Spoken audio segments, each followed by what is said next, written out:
یا اللہ یا اللہ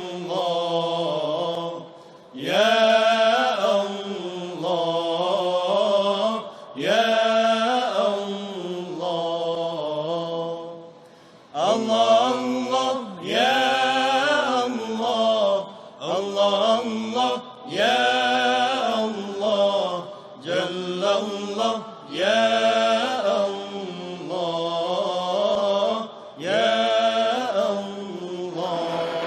یہ بات بہت ہی واضح اور روشن ہے کہ زندگی کے کسی بھی مرحلے میں تقلید کے بغیر ہم کوئی کام نہیں کر سکتے، اور جب ہم نے تقلید کرنی ہے، کسی کی بات پہ عمل کرنا ہے، تو یہ بھی نہیں کہ ہر کس و ناکس کی بات پہ ہم عمل کریں، بلکہ جس کو ہم بہتر سمجھتے ہیں اسی کی بات کو مانتے ہیں۔ ماں باپ کی ہم اطاعت کرتے ہیں کیونکہ ماں باپ کو ہم اپنے سے بہتر سمجھتے ہیں، استاد کی بات کو مانتے ہیں، جیسا کہتا ہے ویسے کرتے ہیں کیونکہ ہم استاد کو اپنے سے بہتر سمجھتے ہیں۔ تو اسی طرح دین میں بھی ہمیں چاہیے کہ اپنے سے بہتر کی تقلید کرے، اپنے سے بہتر کی بات کو مانے اور اس کی بات پہ عمل کرے، اس کو تقلید کہتے ہیں۔ اور کل یہ میں نے عرض کیا کہ تقلید جس کی ہم کریں گے اس کو مجتہد عالم کہتے ہیں، اور مجتہد عالم کی 9 شاہد ہے، یہ کل بیان ہے۔ اب آج کا مسئلہ یہ ہے کہ ہمیں کیسے پتہ چلے کہ مجتہد عالم کون ہے، کیونکہ ہمارے جو مجتہدین اعظام ہیں وہ یا تو عراق میں ہے یا ایران میں ہے، پاکستان میں کوئی مجتہد نہیں ہے، تو یا تو ہمیں ایران جانا پڑے گا یا تو ہمیں عراق جانا پڑے گا کہ جا کے ہم مجتہد کو پہچان لیں، اس میں اس کے بعد پھر وہاں رہ کے یہ تحقیقات کرنی پڑے گی کہ یہ 9 شرائط اس میں ہے کہ یا نہیں ہے۔ ٹھیک ہے، بڑا لمبا مسئلہ بن جائے گا۔ تو اس کے لیے شریعت نے ایک آسان طریقہ ہمیں بتا دیا ہے کہ ہم مجتہد عالم کو پہچانیں، پھر اس کی تقلید کریں۔ مجتہد عالم کو پہچاننے کے 3 طریقے ہیں، 3 راستے ہیں۔ 3 راستوں سے ہمیں معلوم ہوگا کہ مجتہد عالم کون ہے، سب سے بڑا مجتہد کون ہے۔ پہلا راستہ، پہلا طریقہ یہ ہے کہ ہمیں خود یقین ہو جائے کہ یہ مجتہد سب سے بڑا مجتہد ہے، یقین ہو جائے۔ اب یہاں میں تھوڑی وضاحت کروں گا۔ اگر مجھے یقین ہوتا ہے کہ یہ سب سے بڑا مجتہد ہے، یا آپ کو یقین ہوتا ہے کہ فلان سب سے بڑا مجتہد ہے، ہمارا یقین کسی کام کا نہیں ہے۔ کیوں؟ اس لیے کہ مجتہد عالم کو پہچاننے کے لیے کم از کم ہمارے پاس اتنا علم تو ہو کہ ہم اس کی علمیت کا اندازہ لگا سکیں۔ اب ایک ان پڑھ آدمی کسی 10ویں جماعت کے طالب سے امتحان لے تو یہ تو ممکن نہیں ہے۔ 10ویں جماعت کا جو طالب علم ہے وہ کم از کم 9ویں جماعت کا طالب علم سمجھے گا کہ یہ 10ویں جماعت کا طالب علم قابل ہے۔ اسی طرح اگر 14ویں جماعت کا ہے، ایف اے ہے، بی اے ہے، تو اس سے کچھ کم ہو علم تو وہ سمجھے گا کہ یہ قابل ہے۔ تو اسی طرح ہمارے پاس کم از کم اتنا علم ہو کہ ہم مجتہد کی علمیت کو جان سکیں، اس میں کتنا علم ہے۔ تو اس کے لیے بھی کم از کم ایسا آدمی ہونا چاہیے کہ جو مجتہد عالم سے کم علم والا ہو، اس سے زیادہ علم والا نہ ہو، کم علم والا ہو۔ اب ہمارے پاس تو مسائل دینیہ، مسائل شریعہ صحیح طور پہ ہم نہیں جانتے، چاہے کہ ہم مجتہد عالم کی علمیت کا اندازہ لگا سکیں۔ تو بس ہمارا یقین حاصل ہونا کہ فلان مجتہد ہے، اس میں یہ تمام شرائط ہے، یہ کافی نہیں، بلکہ اس عالم کو یقین ہو جائے کہ جس کا علم مجتہد سے کم اور باقیوں سے زیادہ ہے، اس کا یقین کام آئے گا۔ یہ ایک بات ذہن میں رکھو۔ تو یہ پہلا طریقہ، یقین ہو جائے کہ یہ سب سے بڑا مجتہد ہے تو ہم اس کی تقلید کریں گے، یہ پہلا۔ دوسرا طریقہ یہ ہے کہ دو عالم عادل، عالم بھی ہو عادل بھی ہو، وہ دونوں آ کے گواہی دے کہ فلان سب سے بڑا مجتہد ہے، فلان سب سے زیادہ علم والا ہے، یہاں ایک اور شرط ہے، وہ شرط یہ ہے کہ ان دو عالم اور عادل، عادل کا تو مفہوم آپ سمجھ گئے نا، عادل اس کو کہتے ہیں کہ جو کبھی جھوٹ نہیں بولتا، عادل اس کو کہتے ہیں جو کبھی گناہ نہیں کرتا، عادل وہ ہے کہ جو گناہوں کو چھوڑتا ہے، نیکیوں کو انجام دیتا ہے، وہ عادل ہے، ٹھیک ہے۔ اب ایسے عالم ہے کہ جو عادل ہے یعنی جھوٹ نہیں بولتے، انہوں نے کہا کہ فلان سب سے بڑا مجتہد ہے، تو یہاں جو شرط ہے وہ یہ ہے دو اور ایسے عالم عادل ان دونوں کی مخالفت نہ کرے، وہ یہ نہ کہہ نہیں جی ان دونوں نے جھوٹ بولا تھا، فلان سب سے بڑا نہیں ہے بلکہ تیسرا ہے یا دوسرا ہے، ٹھیک ہے۔ اگر دو عالم عادل آ کے ہمیں بتا دے کہ فلان سب سے بڑا مجتہد ہے، اس کے بعد دو اور عالم عادل آئے، انہوں نے کہا نہیں یہ نہیں ہے وہ ہے، اب یہاں پہ کیا ہوگا؟ نہ اس کی بات مانی جائے گی نہ ان دونوں کی بات مانی جائے گی، دونوں کی بات ختم ہو گئی۔ اب ہمیں پھر سے جا کے تیسرے راستے پہ آنا پڑے گا، وہ تیسرا راستہ یہ ہے کہ بہت سارے علماء یہ کہتے ہیں، ایک آیا اس نے کہا کہ فلان سب سے بڑا مجتہد ہے، دوسرا آیا اس نے کہا، تیسرا آیا اس نے کہا، چوتھا آیا اس نے کہا، جو بھی آتا ہے قوم سے عالم وہ کہتا ہے کہ فلان سب سے بڑا مجتہد ہے۔ اب یہ ایک علماء کا گروہ کہتا ہے، بہت سارے علماء کہتے ہیں، تو ہم پہ ثابت ہو جائے گا کہ فلان سب سے بڑا مجتہد ہے، ٹھیک ہے۔ تین طریقے ہوئے، پہلا یہ ہے کہ انسان کو یقین ہو جائے کہ یہ سب سے بڑا مجتہد ہے، ہر انسان کا یقین نہیں، اس کا یقین جس کا علم کم از کم اس کے برابر نہ ہو تو کم بھی نہ ہو۔ دوسرا طریقہ یہ ہے کہ دو عالم عادل گواہی دیں، یہاں بھی شرط یہ ہے کہ دو اور عالم عادل ان کی مخالفت نہ کریں، یہ دو طریقے۔ اور تیسرا طریقہ یہ ہے کہ بہت سارے علماء یہی کہتے ہیں کہ فلان سب سے بڑا مجتہد ہے۔ اب ان تین طریقوں میں سے جس طریقے سے ثابت ہو جائے کہ فلان سب سے بڑا مجتہد ہے تو ہم پر واجب ہے کہ اس مجتہد کی تقلید کریں۔ اچھا، اب ہم تقلید کریں گے، یہ بھی نیت ہے، ہر عمل کی نیت ہے۔ آپ نماز پڑھتے ہیں تو نیت ہے کہ نہیں ہے؟ اگر آپ نیت کے بغیر نماز پڑھے تو نماز صحیح ہوگی، کیونکہ ارکان نماز میں سے ایک نیت ہے۔ روزہ بغیر نیت کے ہوگا؟ کوئی بھی عمل نیت کے بغیر نہیں ہو سکتا، کیونکہ الاعمال بالنیات، اعمال کی بنیاد کیا ہے؟ بنیاد نیت ہے، نیت صحیح ہے تو عمل صحیح ہے۔ تو بس یہاں ایک درس ہمیں ملتا ہے کہ ہمیں اگر ہم عمل نہیں کر سکتے کم از کم ہماری نیت تو اچھی ہونی چاہیے، نیت اچھی ہونی چاہیے۔ جس کی نیت اچھی ہو، روایت میں ہے جو اچھی نیت رکھتا ہے، لوگوں کے بارے میں اچھا گمان رکھتا ہے، لوگوں کے بارے میں اچھے خیالات رکھتا ہے، جب وہ قبر میں جائے گا اس کی نیک نیتی ایک نورانی شکل میں آئے گی۔ اس کی نیک نیتی جو اچھی نیت ہے، اچھے خیالات ہے، اچھا گمان ہے، وہ نور بن کے قبر میں آئے گا اور اس کی قبر روشن ہو جائے گی۔ اگر نور نہ ہو تو قبر روشن ہوگی، اتنی چھوٹی قبر ہے، وہ بھی تنگ ہے، تاریک ہے، انسان گھبرا جائے گا۔ تو ہمیں چاہیے کہ نیک نیت ہونا چاہیے۔ اور اچھے لوگوں کی نشانی بھی یہ ہے، اچھے لوگوں کی نشانی یہ ہے کہ وہ نیک نیت ہو۔ نیک نیت یہاں پہ ایک چھوٹی سی بات عرض کروں گا کہ ہمیں کیسے نیک نیت ہونا چاہیے، کیسے ہماری نیت اچھی ہونی چاہیے، دوسروں کے مطابق، چھوٹوں کے مطابق، بڑوں کے لیے، اپنے برابر لوگوں کے لیے کیا نیت ہونی چاہیے۔ امام جعفر صادق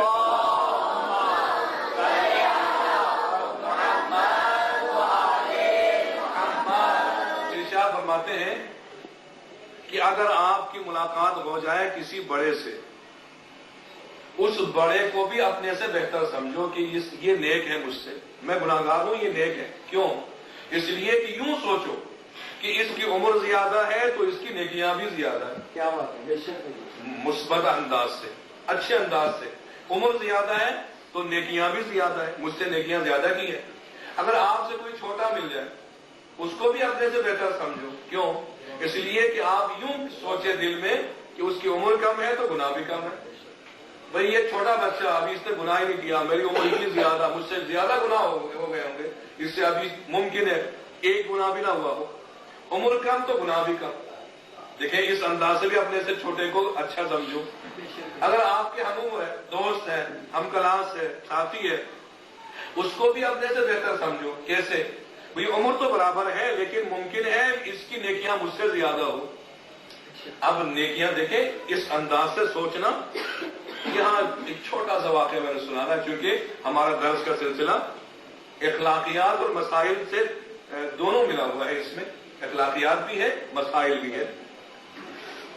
جناب عیسیٰ کے بارے میں ایک واقعہ ملتا ہے.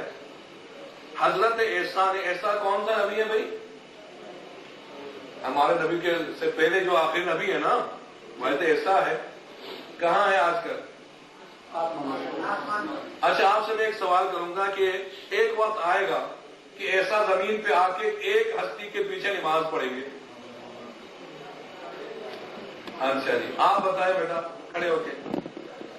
آپ یہی ایسا کن کے پیچھے نماز پڑھیں گے؟ آپ کھڑے ہو بتائیں. شاباش شاباش، بیٹھ جائیں بیٹھ جائیں. حضرت عیسیٰ ہمارے آخری امام جب ظہور فرمائیں گے ان کے پیچھے نماز پڑھیں گے. ٹھیک ہے جی. اچھا تو بس واقعہ یوں ہے، حضرت عیسیٰ ایک مرتبہ خدا کی درگاہ میں التجا کرنے لگے. التجا سمجھتے ہیں؟ مناجات کرنے لگے، گزارش کرنے لگے. خداوندہ مجھے وہ آدمی دکھائے اس دنیا میں جو جنت میں میرے ساتھ رہے گا، جو جنت میں میرا دوست بن کے رہے گا. وہ کہاں ہے؟ تو وہی ہوئی. یا ایسا اگر آپ اپنے جنتی دوست کو دیکھنا چاہتے ہیں تو جائیں شہر کی فلان جگہ پر، وہ اپنے کام میں مصروف ہے. جناب ایسا گئے ہر کام چھوڑ کے اپنے جنتی دوست کو دیکھنے گئے. جب وہاں دیکھا تو کیا ہے، جس جگہ کی نشاندہی کی گئی تھی وہی کے ذریعے سے وہاں تو ایک موچی بیٹھا ہوا ہے. موچی لوگوں کی جوتیاں سی رہا ہے، پالش کر رہا ہے، جو بھی آ رہا ہے اس کا کام کر رہا ہے. ایسا حیران ہو گئی یہ موچی میرے ساتھ جنت میں رہے گا. بھئی بتائیں موچوں کی کیا حیثیت ہے؟ ہم تو موچوں کو تو انسان بھی نہیں سمجھتے، لیکن دیکھنا یہ ہے کہ خدا کی نگاہ میں کس کی عزت ہے. عزت تو وہی ہے نا جو خدا کی نگاہ میں ہو. دنیا کی نگاہ میں عزت ہو یا نہ ہو اس سے کوئی فرق نہیں پڑتا. تو بس کوشش یہ کریں کہ عزت خدا کی نگاہ میں بن جائے، خدا کی درگاہ میں عزت ہو جائے. دنیا جو مرضی کہے، آپ کی نیت صاف ہو خدا کے ساتھ تو آپ کو عزت ملے گی.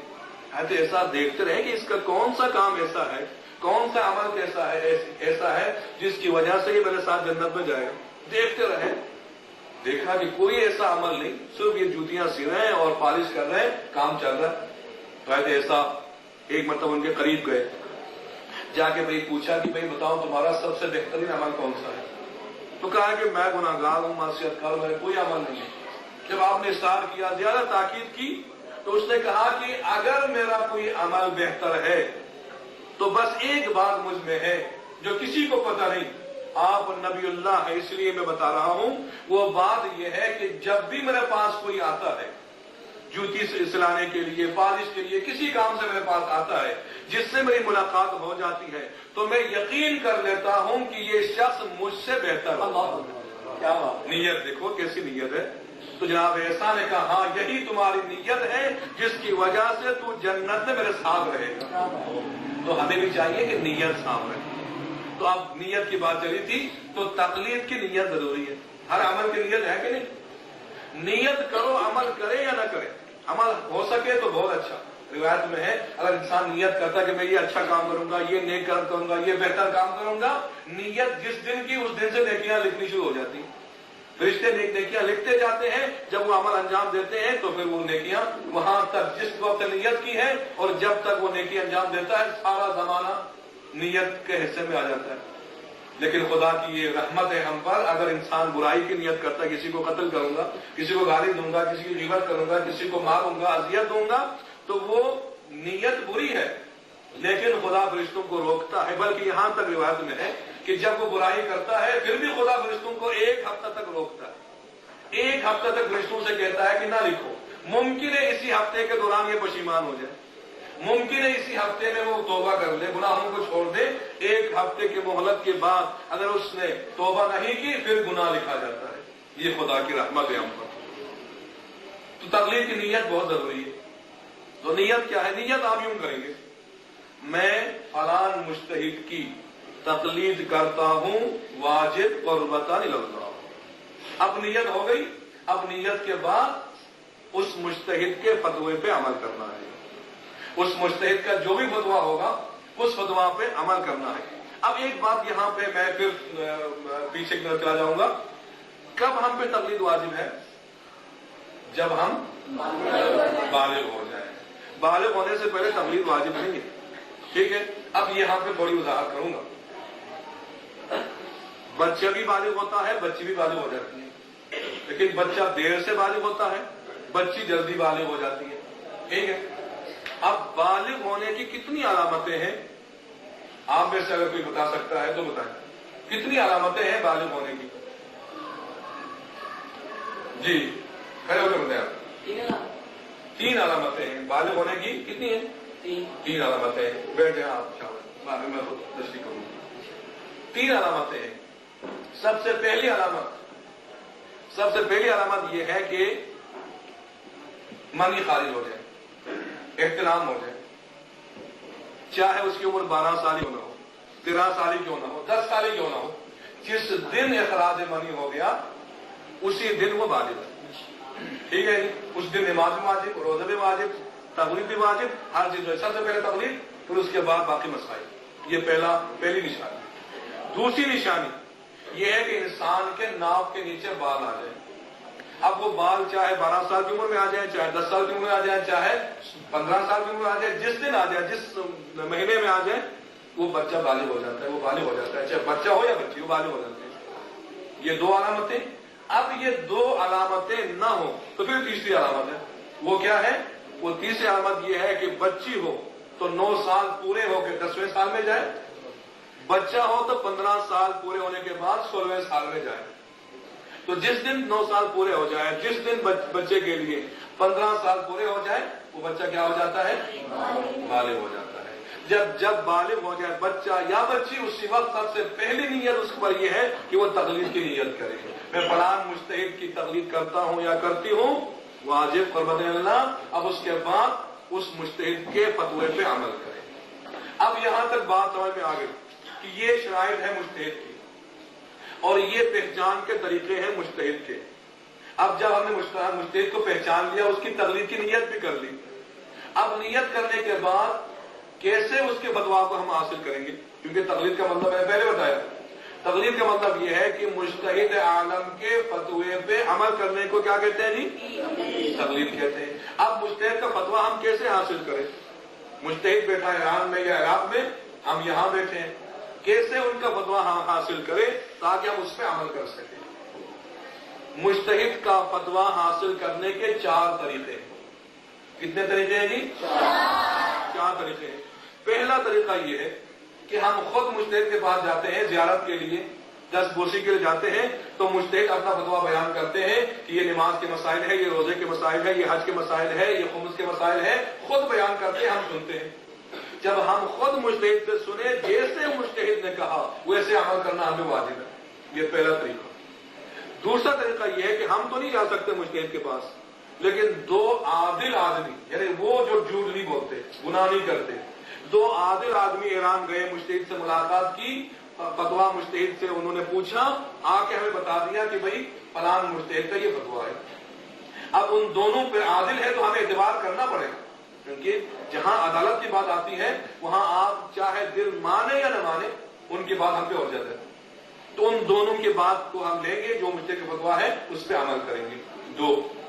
تیسرا طریقہ یہ ہے کہ 2 کی بھی بات نہیں, ایک آدمی جو قابل اعتبار ہے, جو کبھی جھوٹ نہیں بولتا, کبھی جو ہے غلط بات نہیں کرتا, وہ ایران سے ہو کے آتا ہے, عراق سے ہو کے آتا ہے, کہتا ہے کہ آپ کا مجتہد یہ کہتا ہے, مجتہد کا یہ فتوا ہے, تو اس کو لیں گے, اس پہ عمل کریں گے. کتنے طریقے ہو گئے؟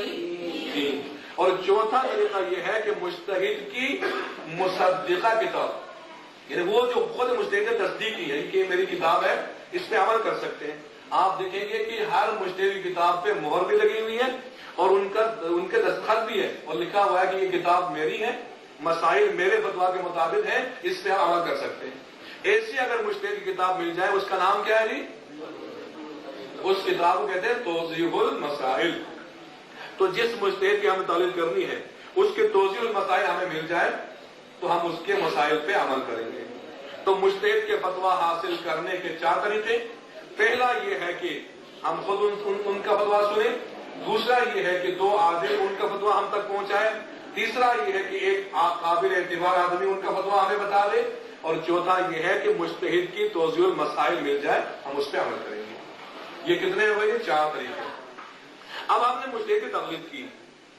اب جب مجتہد کی تقلید کی، ایک مجتہد یہاں تقلید کر رہے ہیں، مسئلہ یہاں پہ یہ آتا ہے کہ دوران تقلید وہ مجتہد فوت ہو گیا. موت و حیات سب کے لیے ہے نا. آپ نے بھی مرنا ہے، میں نے بھی مرنا ہے، ہر ایک نے مرنا ہے، مجتہد نے بھی مرنا ہے. اب جس مجتہد کی ہم تقلید کر رہے تھے وہ فوت ہو گئے. مثلا آپ خمینی فوت ہو گئے، آیت اللہ خوئی فوت ہو گئے، آیت اللہ دستگیر فوت ہو گئے، بہت سارے مجتہدین فوت ہو گئے. اب جس کی آپ تقلید کر رہے تھے وہ فوت ہو گئے تو آپ کو کیا کرنا ہے؟ کیونکہ ہم نے ایک شرط پہلے بتائی ہے. 9 شرائط میں سے ایک شرط یہ ہے کہ مجتہد کو زندہ ہونا چاہیے. مردے کی تقلید نہیں ہو سکتی، زندہ، یہ ایک شرط ہے. جس دن مجتہد فوت ہو جائے اس دن اس کی تقلید ختم ہو گئی. بلکہ یہاں تک ہے اگر وہ مجتہد بے ہوش ہو جاتا ہے نا پھر بھی اس کی تقلید ختم ہو جاتی ہے. اگر وہ اس مجتہد کا دماغ چل جاتا ہے اس کی تقلید ختم ہو جاتی ہے. یہ تمام شرائط ہے. اب جس دن مجتہد فوت ہو گئے اس کی تقلید ختم. اب ہم کیا کریں؟ تو اس وقت ہمیں کیا کرنا پڑے گا؟ اس دور کے، اس زمانے کے جو سب سے بڑا مجتہد جو زندہ ہے نا اس کی طرف رجوع کرنا پڑے گا. اب جو زندہ مجتہد ہے اس کی طرف رجوع کریں گے کہ وہ کیا کہتے ہیں. ان کا فتویٰ مثلا یہ ہے کہ آپ جس مجتہد کی تقلید کر رہے تھے اس پہ آپ باقی رہ سکتے ہیں. آیت اللہ خمینی کا بھی یہی فتویٰ تھا. اب آیت اللہ خامنائی کا بھی یہی فتویٰ ہے کہ جس کی آپ تقلید کر رہے تھے اس پہ آپ باقی رہ سکتے ہیں. تو آپ اسی ایک مسئلے میں زندہ مجتہد کی تقلید کریں گے، رجوع کریں گے، اور باقی مسائل پہ باقی رہیں گے مردہ مجتہد پر. اب یہاں پہ آپ 2 مجتہدین کے مقلد ہوں گے. ایک مردہ مجتہد پر جس کی آپ تقلید کر رہے تھے فوت ہو گئے. ایک زندہ مجتہد کی تقلید ہے کہ جس کی اجازت سے آپ مردہ مجتہد پہ باقی رہے ہیں. اب جو جدید اور نئے مسائل ہیں ان کے لیے آپ کو رجوع کرنا پڑے گا زندہ مجتہد کی طرف. تو یہاں کتنے آپ مجتہد کی تقلید ہو گئے؟ 2. ایک گزشتہ مجتہد کی تقلید جس میں آپ باقی ہیں، ایک موجودہ مجتہد کی تقلید جس کی طرف آپ نے رجوع کیا ہے. اب ایک مثال میں آپ کو دیتا ہوں. میں مقلد ہوں امام خمینی کا. جس دن امام خمینی فوت ہو گئے اس دن ان کی تقلید ختم ہو گئی. تو ہم نے رجوع کیا. ان کے بعد جو مجتہد آئے تھے ان کا نام کیا تھا؟ جی نہیں، آگے عراقی، آیت اللہ عراقی. ٹھیک ہے جی. آیت اللہ نہیں، ان کے بعد جو مجتہد ہوئے ہیں نا، اعلان جو ہوا ہے اسلامی حکومت اسلامی کی طرف سے وہ آیت اللہ عراقی تھے، محمد علی عراقی. ہم نے ان کی طرف رجوع کیا. تو ان کا فتویٰ یہ تھا کہ جس مجتہد کی آپ تقلید کر رہے تھے اس پہ آپ باقی رہ سکتے ہیں. تو اسی ایک مسئلے میں ہم نے تقلید کی آیت اللہ عراقی کی، باقی مسائل میں باقی رہے آیت اللہ خمینی پر. اب 2 مجتہد کی تقلید ہو گئی. ایک خمینی کی تقلید جو فوت ہو گئے، ایک عراقی کی تقلید جو زندہ ہے جدید مسائل میں، نئے مسائل میں عراقی کی طرف اور پرانے مسائل میں آیت اللہ خمینی کی طرف. اب عراقی صاحب بھی شہید فوت ہو گئے، ان کے بعد ان کی تقلید بھی ختم ہو گئی. اب امام خمینی پہ باقی رہنے کے پھر مجھے ایک زندہ مجتہد پر رجوع کرنے کی ضرورت ہے. وہ کون تھے؟ آیت اللہ خامنائی. آیت اللہ خامنائی کا اعلان ہوا تو ہم نے رجوع کیا آیت اللہ خامنائی کی طرف. ان کا بھی یہ فتویٰ ہے کہ آپ مردہ مجتہد پر باقی رہ سکتے ہیں. بالخصوص انہوں نے ایک خاص فتویٰ دیا، وہ یہ ہے کہ جو آپ خمینی کے مقلدین ہیں ان کو چاہیے کہ ان کی تقلید پہ باقی رہے.